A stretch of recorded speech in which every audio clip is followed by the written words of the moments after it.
kat banang kro pinang lero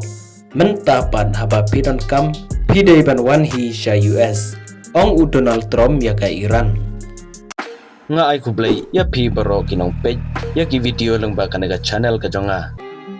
hadin kacing yai terwa pat kacing plilat jong ka US ya ka Iran ban ya kren ya suk kabala penkre ban long ha Islamabad Pakistan Henry na kadawa cing bom simkia jong ka Iran pat kacing kensting jong ka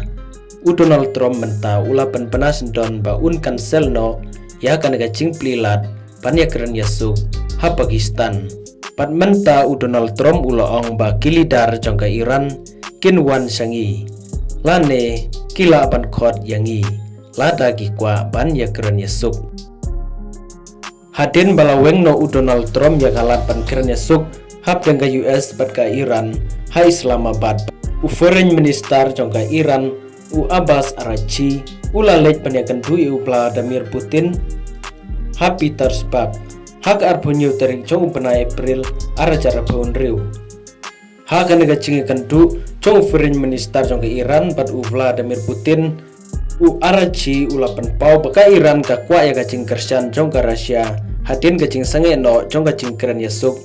jong ka US bat ka Iran ha Islamabad u Araghchi ulapan pau ru baka Iran kan pelan no ya kalenti ya jong ki chat lada ka US kan weng no ya kacing blok ya ki pot jong ka Iran ya kalenti bandrung pat ban mi na ka Strait of Hormuz ka Iran ka kwaru ya ka Russia bahkan penpor ya ka US bahkan omwan tompor ya ki cakasna nuklir jongka u Araghchi ulawan lamru ya ka kupor ka bakerpang na u supreme leader jongka Iran u Mojtaba Khamenei pan penskam ya ka cingya dialog ka baklan hapdeng kinegi arteli kiri pat u Putin ula keno percaya ka US bakala le don por palat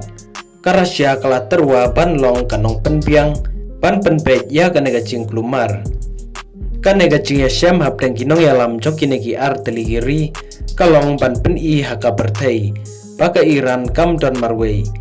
baka don ya karasya kaban kersan ya ka